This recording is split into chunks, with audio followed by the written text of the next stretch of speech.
الحمد لله نحمده ونستعينه ونستغفره ونؤمن به ونتوكل عليه ونعوذ بالله من شرور أنفسنا ومن سيئات أعمالنا ومن يهده الله فلا مضل له ومن يضلله فلا هادي له وأشهد أن لا إله إلا الله وحده لا شريك له وأشهد أن محمدا عبده ورسوله أرسله الله بالحق بشيرا ونذيرا أما بعد فإن كل خير حديث كتاب الله وخير الهدي محمد صلى الله عليه وسلم وشر الأمور محدثاتها وكل محدثة بدعة وكل بدعة ضلالة وكل ضلالة في النار. أعوذ بالله من الشيطان الرجيم. بسم الله الرحمن الرحيم. وإذ قال لقمان لابنه وهو يعظه يا بني لا تشرك بالله إن الشرك لظلم عظيم. আলহামদুলিল্লাহ, সমস্ত প্রশংসা সমস্ত গুণগান সেই মহান রব্বুল আলামিনের নিমিত্তে, যে মহান রব্বুল আলামিন আজকে আমাদেরকে প্রচন্ড গরমের দিনেও জুমুয়ার দিনকে মূল্যায়ন করতে গিয়ে জুমুয়ার খুতবায় উপস্থিত হওয়ার তৌফিক দান করলেন। সেই মহান রব্বুল আলামিনের শুকরিয়া আছে, আমরা বলি আলহামদুলিল্লাহ। দরুদ এবং সালাম পাঠ করি আমাদের প্রিয় হাবিব সাইয়্যিদুল আম্বিয়া সাইয়্যিদুল হারামাইন মুহাম্মদ সাল্লাল্লাহু আলাইহি ওয়াসাল্লামের প্রতি, সাল্লাল্লাহু আলাইহি ওয়াসাল্লাম। আজকে আমার সামনে সম্মানিত উপস্থিতি, আজকে আমি আপনাদের সামনে যে বিষয়কে কেন্দ্র করে আলোচনা করব সেটি হচ্ছে নসাইহু লুকমান আল হাকিম লিইবনিহি। লুকমান হাকিম তিনি তার সন্তানদেরকে গুরুত্বপূর্ণ কিছু নসিহত পেশ করেছেন। লুকমান হাকিম তিনি তার সন্তানকে গুরুত্বপূর্ণ কিছু নসিহত, কিছু উপদেশ দিয়েছেন। সেই নসিহতগুলো, সেই উপদেশগুলো আল্লাহ সুবহানাহু ওয়া তাআলা পবিত্র কোরআনে তুলে ধরেছেন এবং কিছু নসিহত তাফসীরও পাওয়া যায়, হাদিসও পাওয়া যায়, যার সব নির্দেশ ইনশাআল্লাহ আমরা তার উপদেশগুলো কি ছিল সেই উপদেশগুলো ইনশাআল্লাহ আমরা ধারাবাহিকভাবে জানার চেষ্টা করব। যেগুলো কোরআন সুন্নাহ ভিত্তিক সেগুলো আমরা ইনশাআল্লাহ উপস্থাপন করার চেষ্টা করব। আমা তৌফিক ইল্লা বিল্লাহ আলাইহি তাওয়াক্কালতু ওয়া ইলাইহি উনীব। লুকমান হাকিম তিনি কে? মান হুয়া লুকমান হাকিম? লুকমান হাকিম তিনি কে ছিলেন? তার মর্যাদা কেমন? তিনি কি নবী নাকি সাধারণ বান্দা? এই সম্পর্কে অধিকাংশ উলামায়ে কেরাম সবাই প্রায় একমত যে লুকমান হাকিম তিনি আবদুন সালিহুন, একজন নেক বান্দা ছিলেন, একজন তিনি নেক বান্দা ছিলেন। এটা হাদিস। আন আমর ইবনে উমর আন আব্দুল্লাহ বিন উমর রাদিয়াল্লাহু তাআলা আনহু থেকে বর্ণিত, তিনি বললেন সামি'তু রাসূলুল্লাহ সাল্লাল্লাহু আলাইহি ওয়াসাল্লাম, আমি আল্লাহর রাসূলের কাছে শুনেছি, আল্লাহ রাসূল বলেছেন লাম ইয়াকুন লুকমানু নবিয়্যান, লুকমান নবী ছিলেন না, ওয়ালাকিন তবে তিনি কানা আবদান, লুকমান একজন বান্দা ছিলেন। কেমন বান্দা ছিলেন তার কিছু গুণ এখানে বর্ণনা করা হয়েছে। কাসীরাত তাফাক্কুর, লুকমান এমন একজন বান্দা ছিলেন খুবই চিন্তাশীল, খুবই চিন্তা ভাবনা করে কথা বলতেন। আপনারা দেখবেন যে ব্যক্তি যার মাঝে এই গুণটা রয়েছে যে অনেক চিন্তা ভাবনা করে কথা বলে, সেই ব্যক্তি অনেক অংশে সফলতা অর্জন করতে পারে। অনেক সময় আমরা তাড়াহুড়া করে সিদ্ধান্ত নেই, তাড়াহুড়া করে কাজ করি, আর বিপদে যাই। লোকমান আলাইহিস সালাম তিনি ছিলেন কাসীরাত তাফাক্কুর, অনেক চিন্তা ভাবনা করে তিনি কথাবার্তা বলতেন। এবং হুসনুল ইয়াকিন, তিনি ছিলেন সুন্দরভাবে আল্লাহর প্রতি বিশ্বাসী, আল্লাহকে অনেক সুন্দরভাবে আল্লাহর প্রতি বিশ্বাস আস্থা রাখতেন। আহাব্বাল্লাহ, তিনি আল্লাহকে ভালোবাসতেন। আহাব্বাহু, পক্ষান্তরে আল্লাহ তাকে ভালোবেসেছেন। সুবহানাল্লাহ। তামান্নাল্লাহু আলাইহি বিল হিকমাতি, তাই তো আল্লাহ রাব্বুল আলামিন লোকমান আলাইহিস সালামকে অনেকগুলো হিকমা, জ্ঞান, প্রজ্ঞা দান করেছিলেন। হাদিস প্রমাণ করে লোকমান আলাইহিস সালাম তিনি অনেক গুরুত্বপূর্ণ ব্যক্তি ছিলেন, অনেক ভালো ব্যক্তি ছিলেন, এবং তার অনেক প্রজ্ঞা ছিল। সেই প্রজ্ঞাগুলো কিছু কোরআনে রয়েছে, কিছু অন্য হাদিসে এবং তাফসীরতে পাওয়া যায়।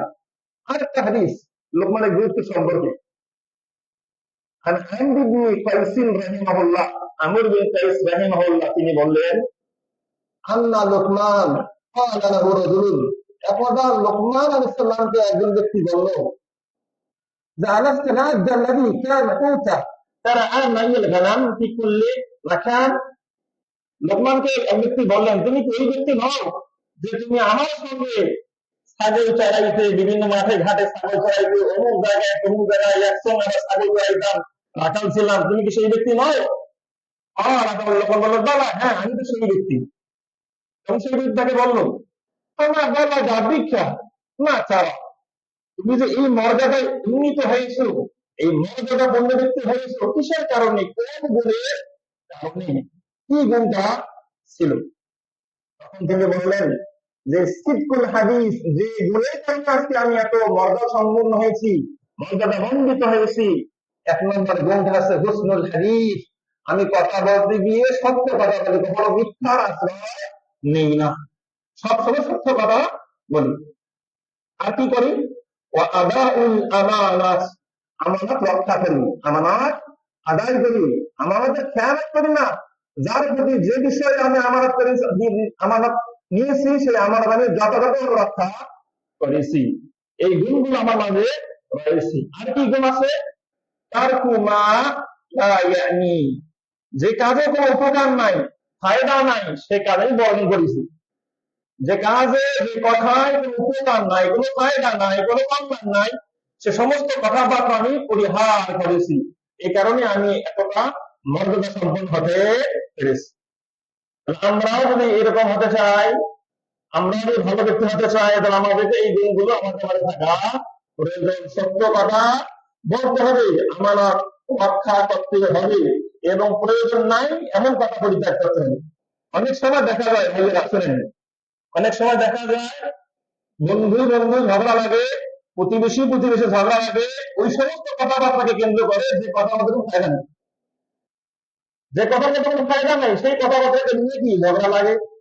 এই যেমন বর্তমান প্রেক্ষাপট অনুযায়ী যে সমস্ত ব্যক্তিরা এই ফিফা বিশ্বকাপ দেখতেছেন, খেলাধুলা দেখতেছেন, মুসলমান ভাইয়েরা কে ইহুদি খ্রিস্টান আর্জেন্টিনা সাপোর্ট করে, কে ব্রাজিলের সাপোর্ট করে, কে জার্মানির সাপোর্ট করে, কে স্পেনের সাপোর্ট করে, কে ইটালির সাপোর্ট করে। কোনো ফায়দা নেই, না দুনিয়ারই ফায়দা, না আখেরাতের ফায়দা, কোনো ফায়দা নাই। এই বিষয়কে নিয়ে ঝগড়া, মারামারি, কাটাকাটি, দেখছেন না? বাস্তব, একদম বাস্তবে বাস্তব গিয়েছে, কোনো ফায়দা নাই। এই সমস্ত কাজকে নিয়ে, এই সমস্ত খেলাধুলাকে নিয়ে, এই সমস্ত উন্মাদনাকে কেন্দ্র করে আমাদের মাঝে ঝগড়া, বিবাদ, ফাসাদ। ও নাকি আর্জেন্টিনার সাপোর্টার, ওর সঙ্গে কথা বলেন, এটা নাকি ব্রাজিলের সাপোর্টার, ওর সঙ্গে কথা বলেন। স্বামী স্ত্রী দ্বন্দ্ব, সন্তান সন্তানের দ্বন্দ্ব, বন্ধু বন্ধুর দ্বন্দ্ব, ভাই ভাইয়ের দ্বন্দ্ব, এই সমস্ত অনৈতিক কাজকর্মকে কেন্দ্র করে এই সমস্ত কাজ অনেক পরিহার করতে হবে। একজন মুসলিম হিসেবে আপনাকে আমাকে এই সমস্ত অনর্থক কথাবার্তা, কাজ, সাপোর্ট করা, এগুলো পরিত্যাগ করতে হবে। আল্লাহ আমাদেরকে হেদায়েত দান করুন বলে আল্লাহুম্মা আমিন। আজকে আমি আপনাদের সঙ্গে যে বিষয়কে নিয়ে আলোচনা করব, সেটি হচ্ছে লোকমান হাকিম। ওনার নামের শেষে হাকিম যোগ দেওয়া হয়েছে। হাকিম মানে বিজ্ঞানী, হাকিম মানে মহাপণ্ডিত। তিনি কিছু প্রজ্ঞাপন্ন, কিছু জ্ঞান গর্ব কথাবার্তা বলেছেন, উপদেশ দিয়েছেন তার সন্তানকে। সেই উপদেশগুলো আল্লাহ কোরআন নিয়ে এসেছেন। শুধু কি তাই? আল্লাহ সুবহানাহু ওয়া তাআলা লোকমান হাকিমের মর্যাদা দিতে গিয়ে সরাসরি পবিত্র কোরআনের কারণে সূরা লোকমান নামে একটা সূরা নাযিল করেছেন। সুবহানাল্লাহ, কতটা গুরুত্বপূর্ণ ব্যক্তি হলে আমাদের হাতে। আল্লাহ কি বুঝিয়েছেন? আল্লাহ বুঝিয়েছেন যে লোকমান যে তার সন্তানকে যে উপদেশগুলো দিয়েছে, অবশ্যই সেই উপদেশগুলো আমরা মুসলিম হিসাবে সকলে ধারণ করবো এবং আমাদের সন্তানদেরকে সেই গুণে গুণান্বিত করার চেষ্টা করবো। আল্লাহ কবুল করুন বলে আল্লাহুম্মা আমিন। লোকমান হাকিমের জীবন থেকে যা বোঝা যায়, নাসাহ লোকমান হাকিম ইবনিহি তুআদ্দু মানহাজান তারবিয়্যান মুতাকামিলান, পরিপূর্ণ শিক্ষামূলক একটা পদ্ধতি রয়েছে তার এই উপদেশগুলো বলে। আমরা যদি পরিপূর্ণ শিক্ষা চাই, পরিপূর্ণ কল্যাণ চাই, তাহলে অবশ্যই আপনাকে আমাকে সেই উপদেশগুলো ধারণ করতে হবে, গ্রহণ করতে হবে। যাই হোক, ওই দিকে কথা না বাড়াই, সরাসরি তার উপদেশের দিকে আমি চলে যাই। প্রথম যে উপদেশ দিয়েছেন তার প্রিয় সন্তানকে, যেখানে আল্লাহ রাব্বুল আলামিন পবিত্র কোরআনুল কারীমে সূরাতুল লুকমান এর 13 নম্বর আয়াতে দারুণ গন্ধে ঘোষণা করেছেন, ওয়াইদ ক্বালা লুকমান লিবনিহি, মুহাম্মদ সাল্লাল্লাহু আলাইহি সাল্লাম, তুমি স্মরণ করো সেই সময়ের কথা, তুমি স্মরণ করো সেই সময়ের কথা যখন লুকমান আলাইহিস সালাম তার সন্তানকে বলেছিল, কি বলেছে? ওয়া হুয়া ইয়াইদুহু ইয়া বুনাইয়া, লুকমান আলাইহিস সালাম তার সন্তানকে উপদেশ সহকারে বললেন, ইয়া বুনাইয়া, হে আমার প্রিয় বৎস। যখন ইয়া বুনাইয়া বলা হয়, তখন তার সন্তানকে তিনি যে অত্যধিক ভালোবাসেন, অত্যধিক আদর করেন, মহব্বত করেন, সেক্ষেত্রে যখন বুনাইয়া শব্দটা কি হয় ব্যবহার, ইয়া বুনাইয়া, হে আমার প্রিয় সন্তান, লা তুশরিক বিল্লাহ, তুমি আল্লাহর সঙ্গে কখনো শিরক করবে না। প্রথম লেভেলের যে উপদেশটা, সেটা হচ্ছে তুমি আল্লাহর সাথে কখনো শিরক করবে না। কারণ আমরা সকলে জানি আসমানের নিচে জমিনের উপরে যত বড় অপরাধ সংঘটিত হয় বান্দা এবং আল্লাহর সাথে সংশ্লিষ্ট, তার মধ্যে ঘৃণিত নিকৃষ্ট একটি অপরাধ, সেটা হচ্ছে শিরক করা। আর এটাই তার উপদেশ মারার মধ্যে প্রথম উপদেশ হিসাবে তিনি নিয়ে আসলেন। বললেন, এ আমার প্রিয় সন্তান, এ আমার প্রিয় বেটা, প্রিয় বৎস, লা তুশরিক বিল্লাহ, তুমি আল্লাহর সঙ্গে পশ্চিমকালেও শিরক করবে না। কেন? কারণটা হচ্ছে ইন্নাশ শিরকা লাযুলমুন আযীম, নিশ্চয়ই শিরক হচ্ছে সবচেয়ে বড় একটা জুলুম, বড় একটা অত্যাচার, বড় একটা পাপ। শিরককে জুলুম হিসেবে আখ্যা দেওয়া হয়েছে। জুলুম কাকে বলে? জুলুম বলা হয় ওয়াদউ শাইইফি গায়রি মাহাল্লিহি, বস্তুকে অপাত্রে স্থাপন করাকে জুলুম বলা হয়। যে যেমন পাওয়ার যোগ্যতা রয়েছে, তাকে সেই যোগ্যতা না দিয়ে অন্য ক্ষেত্রে যে যোগ্যতা দেওয়া হয়, তাকে জুলুম বলা হয়। যাকে যে স্থানে রাখা দরকার, তাকে সেই স্থানে না রেখে অন্য স্থানে রাখা, এ জুলুম বলা হয়। কিভাবে? যেমন সাপোজ ফর এক্সাম্পল, চোখের মধ্যে আমরা চশমা ব্যবহার করি, মাথার মধ্যে আমরা টুপি পরিধান করি। যদি আমাদের সেই টুপিটা মাথায় না পড়ে পায়ের হাতের মধ্যে রাখি, এটাকে বলা হয় বস্তুকে অপাত্রে স্থাপন করা। চোখের মধ্যে চশমা করতে হয়, চশমা পরিধান চোখে না করে যদি আমরা পায়ের মধ্যে রাখি, এটাও বস্তুকে অপাত্রে স্থাপন করলাম, এটাকে বলা হয় জুলুম। ঠিক তেমনি ভাবে আমরা আল্লাহর বান্দা হিসাবে আমরা অবশ্যই প্রত্যেকটি ইবাদত, সেই ইবাদত যত ছোট হোক না কেন, সেই ইবাদত যত ক্ষুদ্র হোক না কেন, প্রত্যেকটি ইবাদত আমরা আল্লাহর জন্যই সাব্যস্ত করবো, আল্লাহর জন্যই করবো। সেই একই ইবাদত যখন আল্লাহর উদ্দেশ্যে না করে অন্য গায়রুল্লাহ গ্রহণ করি, অন্য পীর বাবার উদ্দেশ্য করি, অন্য কারোর উদ্দেশ্য করি, তখন আসলে জুলুম হয়ে যায়, তখন সেটা শিরক হয়ে যায়। আসুন আমরা সর্বধরনের সর্বপ্রকার শিরক থেকে নিজেকে বাঁচানোর চেষ্টা করি। আল্লাহ কবুল করুন বলে আল্লাহুম্মা আমিন। লোকমান আলাইহিস সালাম তার সন্তানকে যে প্রথম উপদেশ দিয়েছিলেন, সেটি হচ্ছে তাওহীদের উপদেশ, ওয়া তাহযীর মিনাশ শিরক, এবং শিরক বর্জনের উপদেশ। আপনাকে আমাকে এই উপদেশ লালন করতে হবে, ধারণ করতে হবে। এজন্য আমরা অবশ্যই মুওয়াহিদ তাওহীদ পন্থী হওয়ার চেষ্টা করবো, একত্ববাদী হওয়ার চেষ্টা করবো, সমগ্র সকল ধরনের আমরা শিরক বর্জন করার চেষ্টা করবো। আল্লাহ কবুল করুন বলে আল্লাহুম্মা আমিন। অত্র আয়াত প্রসঙ্গে একটা হাদিস না বললেই নয়। আব্দুল্লাহ বিন মাসউদ রাদিয়াল্লাহু তাআলা আনহু থেকে বর্ণিত করা, তিনি বলেন, সাআলতু নবী সাল্লাল্লাহু আলাইহি ওয়াসাল্লাম, আমি নবী সাল্লাল্লাহু আলাইহি ওয়াসাল্লামকে জিজ্ঞেস করলাম যে আইয়ু যামবি আ'যামু ইনদাল্লাহ, হে আল্লাহর নবী, আল্লাহর কাছে সবচেয়ে বড় পাপ কোনটি? তখন আল্লাহ নবী বললেন, আনতা জাআলা লিল্লাহি নিদ্দান ওয়া হুয়া খালাকাকা। তিনি আল্লাহর সঙ্গে কোন প্রকার শরীক করবে, কোন প্রকার শিরক করবে, এটা হচ্ছে সবচেয়ে ঘৃণিত অপরাধ, সবচেয়ে শ্রেষ্ঠ নেককারজনক কি পাপ। সুতরাং এই পাপ কখনো করা যাবে না। আমরা এই যখন অসংখ্য হাদিস জানি সেদিকে আমরা যাচ্ছি না, কারণ ওটা আলাদা কি সাবজেক্ট, ওইদিকে যাচ্ছি না। জাস্ট নির্যাস আমরা হেডলাইন গুলো শুনবো যে লুকমান আলাইহিস সালাম তিনি তার সন্তানকে কি কি উপদেশ দিয়েছেন। প্রথম উপদেশ, তাওহীদ পন্থী হতে হবে, শিরক বর্জন করতে হবে। আল্লাহ আমাদের সকলকে তাওহীদ পন্থী হওয়া তৌফিক দান করুন বলে আল্লাহুম্মা আমিন। আল্লাহ আমাদেরকে সকলকে শিরক বর্জন করার তৌফিক দান করুন বলি আল্লাহুম্মা আমিন।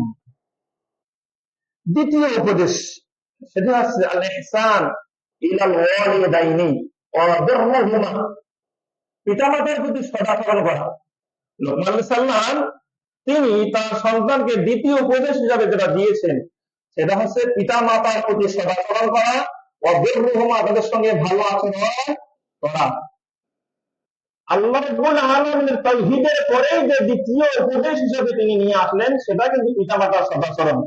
তিনি এমনি এমনি নিয়ে আসেন নাই। এই ব্যাপারে আল্লাহ রাব্বুল আলামিন পবিত্র কোরআনে কারিমে গুরুত্বপূর্ণ একটা আয়াত নাযিল করেছেন। সূরাতুল লুকমান 14 আয়াতে আল্লাহ বলেছেন, وَوَصَّيْنَا الْإِنسَانَ بِوَالِدَيْهِ حَمَلَتْهُ أُمُّهُ وَهْنًا عَلَى وَهْنٍ وَفِصَالُهُ فِي عَامَيْنِ।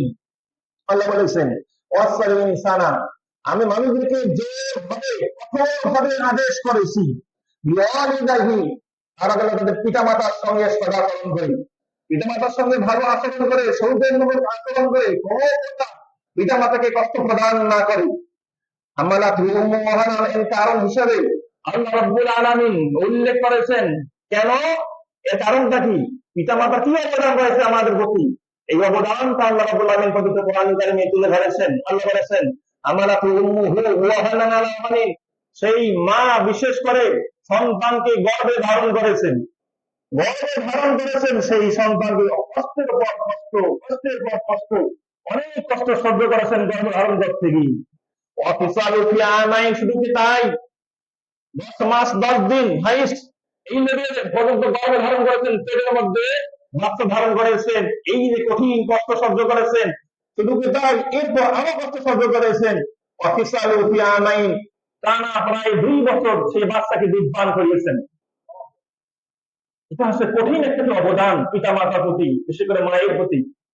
এই অবদানকে স্বীকার করতে গিয়ে আল্লাহ বললেন যে তোমরা তোমাদের পিতা মাতার প্রতি সদাচরণ করো আমার ইবাদতের পর, আল্লাহর ইবাদতের পর, আল্লাহর আনুগত্যের পর। যে কথা বলেছে সেটা হচ্ছে আমাদের পিতা মাতা। অন্য হাদিসের মধ্যে রয়েছে যে হুমা জান্নাতুকা ওয়া নারুকা, পিতা মাতা হচ্ছে আমাদের জন্য জান্নাত, আমাদের জন্য জাহান্নাম। আমরা যদি আমাদের পিতা মাতার সঙ্গে ভালো আচরণ করতে পারি, সৎ ব্যবহার করতে পারি, তাদের কোনো কষ্ট না দেয়, যদি এমন গুণ আমাদের মধ্যে থাকে তাহলে আমরা জান্নাত অর্জন করতে পারবো না। আমরা যদি পিতা মাতার প্রতি খারাপ আচরণ করি, খারাপ ব্যবহার করি, কষ্ট দেই, অমুক করি, তাহলে জান্নাত কেমনি পাবো এটা আমাদের চিন্তা করার বিষয়। আল্লাহ রাব্বুল আলামিন আমাদের সকলকে বোঝার তৌফিক দান করুন, আল্লাহুম্মা আমিন। আল্লাহ বলে আনিশকুর লি ওয়া লিওয়ালিদাইকা, আনিশকুর লি ওয়া লিওয়ালিদাইকা, তোমরা আমার শুকরিয়া করো, আমি আল্লাহ আমার শুকরিয়া করো, ওয়া লিওয়ালিদাইকা, এবং তোমরা তোমাদের পিতামাতার শুকরিয়া আদায় করো। বলছিলাম লোকমান আলাইহিস সালাম তার সন্তানকে দ্বিতীয় উপদেশ হিসেবে যেটা বললেন, পিতা মাতার সঙ্গে সদাচরণ করতে হবে। এই প্রসঙ্গে যে আয়াতটা উল্লেখ করলাম সে আয়াতে বলা হয়েছে আল্লাহ রাব্বুল আলামিন পিতা মাতার সঙ্গে সদাচরণ করার কথা বলেছেন, কারণ পিতা মাতা অনেক কষ্ট করেছেন গর্ভ ধারণ করতে গিয়ে, তারপর দুধ পান করতে গিয়ে। এরপর আল্লাহ যে বাক্যটা নিয়ে আসলেন সেটা হচ্ছে আনিশকুরলি, তোমরা আমার শুকরিয়া জ্ঞাপন করো, ওয়ালিদাইকা, এবং তোমরা তোমাদের পিতা মাতার শুকরিয়া জ্ঞাপন করো। এখন শুকরিয়াটা কিভাবে আদায় করবো আমরা আল্লাহ, আমরা আমাদের পিতা মাতার শুকরিয়া কিভাবে আদায় করব, এই ব্যাপারে তাফসিরে ওয়াইনা ইবনে ওয়াইনা নামে একটা তাফসীর গ্রন্থ রয়েছে। এই তাফসীর গ্রন্থে বলা হয়েছে, ইবনে ওয়াইনা রাহিমাহুল্লাহ বলেছেন, আল্লাহর শুকরিয়া জ্ঞাপন এর মানে প্রত্যেক বান্দাকে অবশ্যই 5 ওয়াক্ত সালাত আদায় করতে হবে। যখন বান্দা 5 ওয়াক্ত সালাত আদায় করবে এর মানে সে আল্লাহর শুকরিয়া করতেছে। আর যে ব্যক্তি বেনামাজি তাহলে সে আল্লাহর শুকরিয়া আদায় করতে পারছে না। এবং পিতা মাতার শুকরিয়া কিভাবে আদায় করবে তিনি বলেছেন, প্রত্যেক ফরজ সালাতের পরে একজন সন্তান তার পিতা মাতার জন্য 5 ওয়াক্ত ফরজ সালাতের পরে দোয়া করবে। কি দোয়া করবে? রব্বির ইরহামহুমা কামা রাব্বায়ানি সগীরা। প্রত্যেক 5 ওয়াক্ত সালাতের পরে এই দোয়াটা একজন বান্দা করবে। যদি করতে পারে তাহলে সেই বান্দা পিতা মাতার প্রতি শুকরিয়া আদায় করতে পারবে। সুবহানাল্লাহ। আল্লাহর শুকরিয়া আদায় করা বলতে 5 ওয়াক্ত সালাত আদায় করতে হবে, পিতা মাতার শুকরিয়া আদায় করা বলছে পিতা মাতার জন্য দোয়া করতে হবে, রব্বির ইরহামহুমা কামা রাব্বায়ানি সগীরা। এই দোয়াটা পাঠ করতে হবে। আল্লাহ আমাদেরকে এভাবে আমল করার কাছে দান করুন বলে আল্লাহুম্মা আমিন।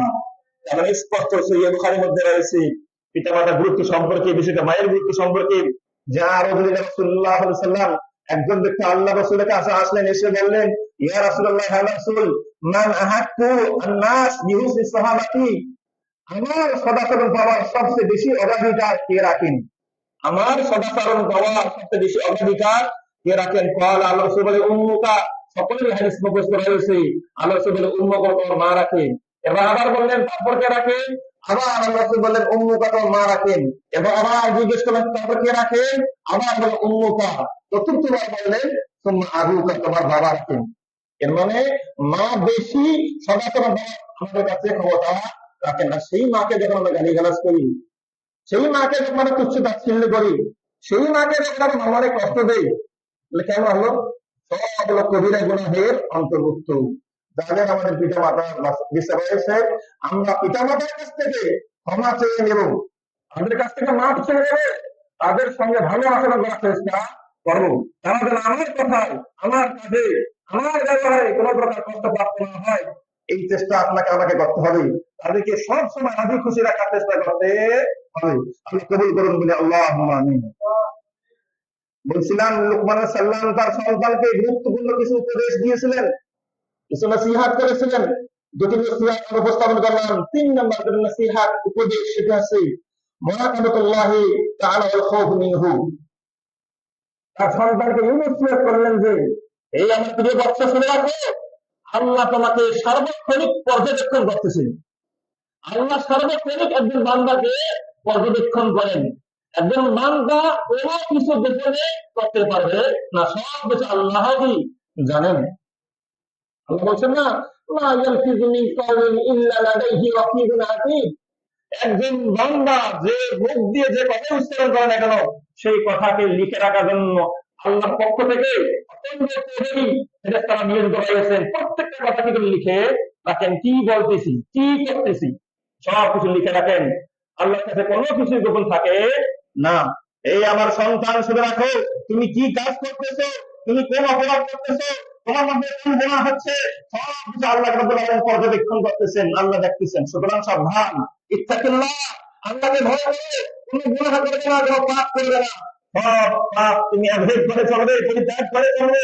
এভাবে তিনি তার সন্তানকে উপদেশ দিচ্ছেন, আল্লাহ ভীতিশীল করে তুলছেন তার সন্তানকে।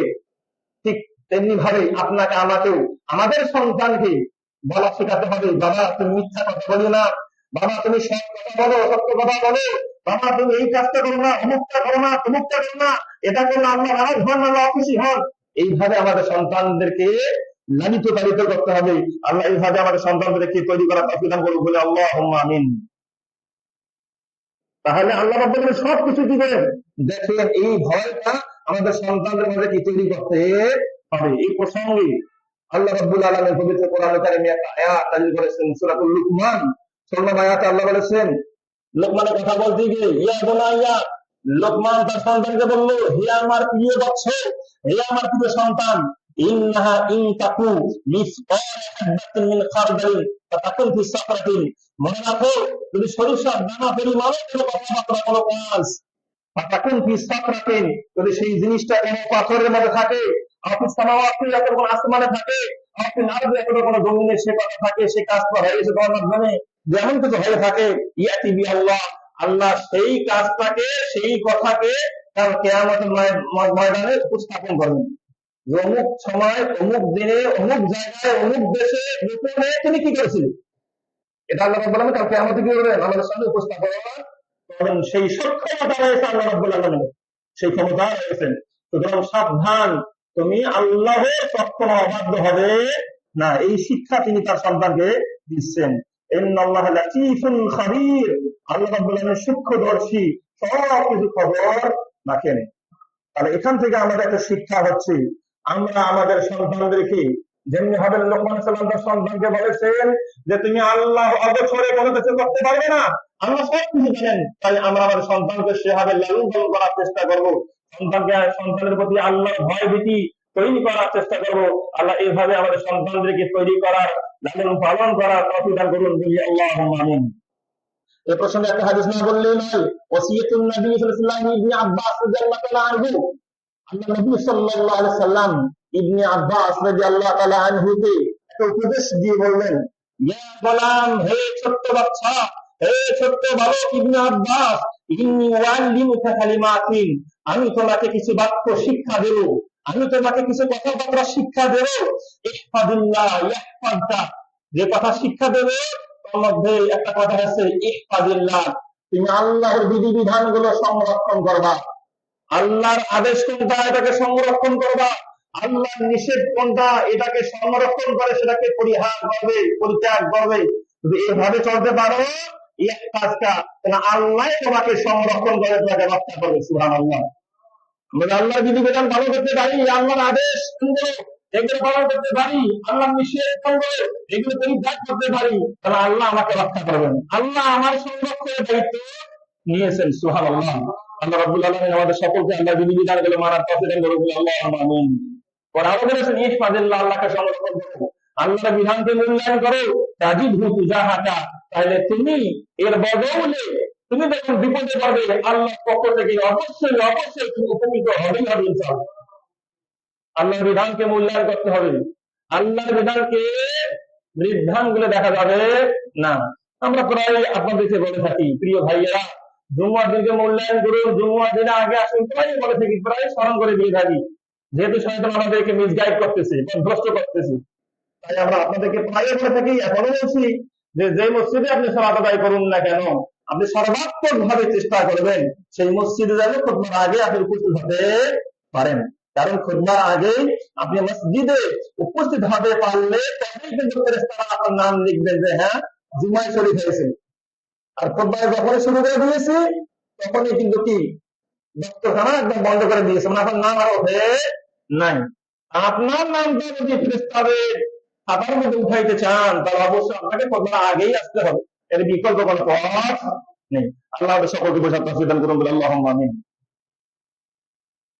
আমার আজকের আলোচ্য বিষয় ছিল লুকমান আলাইহিস সালাম তার সন্তানকে কি উপদেশ দিয়েছেন। তিনটা উপদেশ প্রায় হয়ে গেল, চতুর্থতম আর একটা উপদেশ, সেটি হচ্ছে ইকামাতুস সালাহ, সালাত কায়েম করা। সবচেয়ে গুরুত্বপূর্ণ একটি ইবাদত, সেটা আমরা প্রায়ই কি আপনাদেরকে কাজ দিয়ে থাকি। ইকামাতুস সালাহ গুরুত্বপূর্ণ একটি ইবাদত, এই ইবাদতের উপর তিনি ওসিয়ত করেছেন তার সন্তানকে। সেই ব্যাপারে আল্লাহ রাব্বুল আলামিন পবিত্র কোরআনে বললেন যে ইয়া বুনাইয়া, হে আমার প্রিয় বৎস, হে আমার প্রিয় সন্তান, আকিমিস সালাহ, সালাত কায়েম করো। আর সন্তানকে বলেন, হে আমার প্রিয় বৎস, তুমি সালাত কায়েম করো। আজকাল আমরা আমাদের সন্তান কি করি, চলো জন্য আমরা আর্জেন্টিনা ব্রাজিলের জার্সি পরিধান করে খেলা দেখতে যাই, চলো এটা কেন আমার যায় যাক, এবারে যায় যাক, সেই দিন আমরা করি না। এই হচ্ছে আমাদের অবস্থা। এইদিকে লুকমান আলাইহিস সালাম তার সন্তানকে উপদেশ দিয়েছেন, আকিমিস সালাহ, তুমি সালাত কায়েম করো, তুমি পৃথিবীর যে প্রান্তে থাকো না কেন তুমি সালাত কায়েম করো, যতক্ষণ তোমার যে শ্বাস থাকবে ততক্ষণ সালাত কায়েম করবে, যতক্ষণ তুমি জীবিত থাকবে ততক্ষণ সালাত কায়েম করবে। এটাই হচ্ছে নিয়ম। এই প্রিয় শিক্ষা, এই প্রিয় নসিহত তিনি তার সন্তানকে করেছেন, কারণ তিনি জানতেন বাঁচার কোনো উপায় নাই, মুসলিম থাকার কোনো উপায় নাই এই সালাত আদায় করা ছাড়া। তাই তোমাকে সালাত আদায় করতেই হবে আমার প্রিয় বৎস, তা না হলে কাল কিয়ামতের ময়দানে যখন জবান তোমাকে আমার সামনে নিক্ষেপ করা হবে, তখন আমি বিন্দু পরিমাণ তোমার কোনো উপকার করতে পারবো না। তাই তো চিরাচরিত ভাষণ রাসূলুল্লাহ সাল্লাল্লাহু আলাইহি ওয়াসাল্লাম তার মেয়ের ব্যাপারে বলেছিলেন, হে ফাতেমা, ইয়া ফাতেমা বিনতে মুহাম্মদ, তুমি একমানি মাসিতি, তুমি পৃথিবীতে যা ইচ্ছা তাই করো, যা আমল করা তুমি তাই করো, কারণ ফাইন্নী লা উগনি আনকি মিনাল্লাহি শাইআ, কাল কিয়ামতের ময়দানে তোমার বিন্দু পরিমাণ আমি কোনো উপকার করতে পারবো না। তোমার যা করতে দরকার, যেমন কাজ করা দরকার, যেমন ভাবে কাল কিয়ামতের ময়দানে ভাই থাকার জন্য যে কাজগুলো করা দরকার তা তোমাদের দুনিয়ায় করতে হবে। তুমি আমার সন্তান, আমার প্রিয় মেয়ে ফাতেমা, তাই বলে যে আমি তোমাকে মুক্ত করবো, তোমাকে রক্ষা করবো, সেই ক্ষমতা আমার নেই। সুতরাং তোমাকে যা করা তোমাকে তাই করতে। অর্থাৎ এটার মধ্যে বোঝানো হয়েছে যে দুনিয়াতে থাকতে যতক্ষণ তোমার দেহে শ্বাস থাকবে ততক্ষণ তোমাকে তোমার এই দেহের মূল্যায়ন করতে হবে। এই দেহকে কাজে লাগিয়ে, এই শ্বাসকে কাজে লাগিয়ে তোমাকে ইবাদত করতে হবে আল্লাহ রাব্বুল আলামিনের। আল্লাহর আদেশগুলো মেনে নিতে হবে, আল্লাহর নিষেধগুলো বর্জন করতে হবে। এভাবে তোমাকে দুনিয়াতে চলতে হবে। আল্লাহ রাব্বুল আলামিন এভাবে আমাদেরকে চলার তৌফিক দান করুন, আল্লাহুম্মা আমিন। বলেছিলাম লোকমান আলাইহিস সালাম তার সন্তানকে যে উপদেশ দিয়েছে সেটা হচ্ছে সালাত কায়েম করো। হাদিসের মধ্যে ব্যাপারে বলা হয়েছে, আল্লাহ রাসূল বলেছেন রাসুল আমরে আল ইসলাম, সকল কিছুর মূল বিষয় হচ্ছে ইসলাম। আর ইসলামের মূল খুঁটি হচ্ছে সালাত। সালাত খুঁটি ছাড়া যেমন কোন ঘর দাঁড়াইতে পারে না, ঘর ঠিক থাকতে পারে না, ঠিক তেমনি ভাবে তোমার সালাত ছাড়া তোমার কোন আমল ইবাদত ঠিক থাকবে না, তুমি একদম ভঙ্গুর হয়ে যাবে।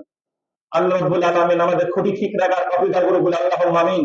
এখন থেকে শপথ করতে হবে, এখন থেকে দৃঢ় প্রতিজ্ঞ হতে হবে যে আমার জীবনে যতক্ষণ আল্লাহ শ্বাস রেখেছে এই জীবন থেকে আমি এক ওয়াক্ত সালাত আদায় করব। এই দৃঢ় প্রতিজ্ঞ হতে হবে, এই দৃঢ় সিদ্ধান্ত আপনাকে নিতে হবে, এখনই নিতে হবে। কারণ এখন আপনার দেশ শ্বাস আছে, এই শ্বাস চলে গেলে আপনি মৃত, আপনার এই দেশ বাড়ি কোনো মূল্য থাকবে না। তাই আপনার যতক্ষণ দেহে শ্বাস আছে ততক্ষণ এই দেহের মূল্য আছে। এখনই আপনি আমি সিদ্ধান্ত নেই যে আমার কাছ থেকে যেন এক কোনোদিন পশ্চিম যাবে না ছুটে যাই, যতই ব্যস্ত থাকে না কেন।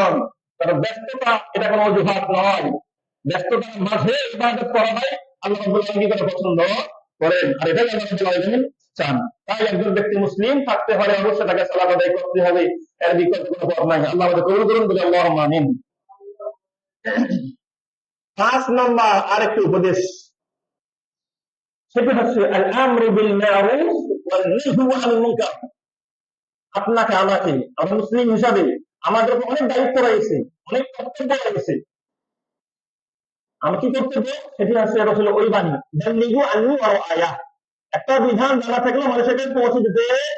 আমি একটা জিনিস জানি, আমার জানা আছে, কিন্তু আর এক ভাই যে জানতেছে না, তাকে জানাই দিতে হবে, তাকে সৎ কাজের আদেশ করতে হবে, খারাপ কাজ থেকে তাকে বারণ করতে হবে।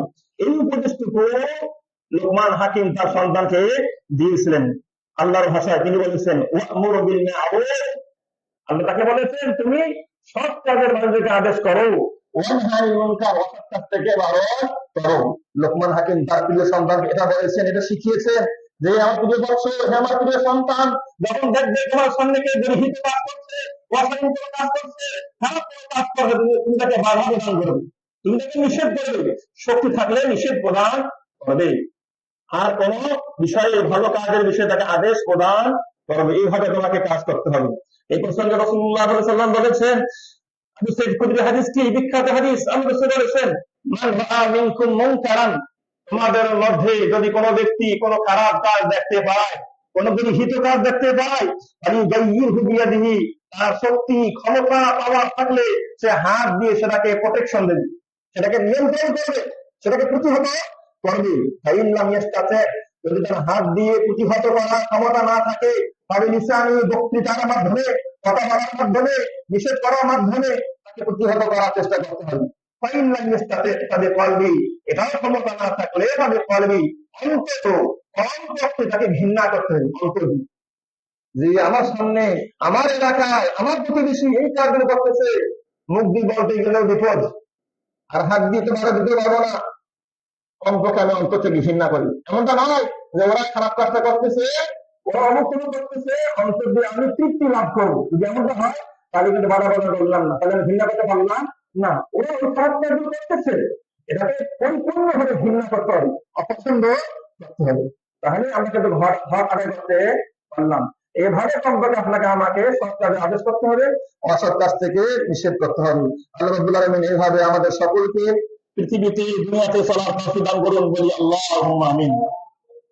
6 নম্বর আরেকটা পয়েন্ট বলে আজকে ইনশাআল্লাহ বিধান দেব, যেহেতু এই বিষয়ে ইনশাআল্লাহ আরো দীর্ঘ আলোচনা হবে, 3-4 সপ্তাহ লাগতে পারে ইনশাআল্লাহ। বলছিলাম লোকমান আলাইহিস সালাম তিনি তার সন্তানকে যে উপদেশগুলো দিয়েছিলেন তার মধ্যে থেকে আরেকটি উপদেশ হচ্ছে আস-সাবরু আলা শাদাইদ ওয়াল মাসাইব, কঠিন বিপদ, কঠিন আপদ, সে সময় আপনাকে আমাকে সবর করতে হবে, ধৈর্য ধারণ করতে হবে বিপদের মুহূর্তেও। লিআন্না তরিকাল ইসলাহ ওয়াল আমরু বিল মারুফ মাহবুবুল মাশাক। বিশেষ করে যখন কোন ব্যক্তিরা সৎ কাজের আদেশ করতে যায় এমন কিছু জায়গায়, এমন কিছু প্রেক্ষাপটে, সেই সময় দেখা যায় আদেশ করতে গিয়ে বিপদ আসতে কি পারে, বিপদ আসতে পারে। তাই যখন বিপদ আসবে সৎ কাজে আদেশ করতে গিয়ে এবং খারাপ কাজে নিষেধ করতে গিয়ে, তখন আপনার কি করতে হবে? সবর করতে হবে। ধৈর্য হারা হলে চলবে না, ধৈর্য হারা হলে আমরা লক্ষ্যে পৌঁছতে পারবো না। তাই আপনাকে আমাকে বিপদের সময় সবর করতে হবে। এই প্রসঙ্গে আল্লাহ রাব্বুল আলামিন পবিত্র কোরআনে বলেছেন, ওয়াসবির আলা মা আসাবাক। আল্লাহ বলেছেন তোমার কাছে যখন কোনো বিপদ আপদ আসবে, তখন কাজ করতে গিয়ে সাধারণ তখন যখন তোমাদের কাছে কোনো বাধা বিপত্তি, তখন কোনো বিপদ আপদ আসবে, তখন তোমাকে যে কাজটা সমাধান করতে হবে এটা হচ্ছে সবর। এটা হচ্ছে কি?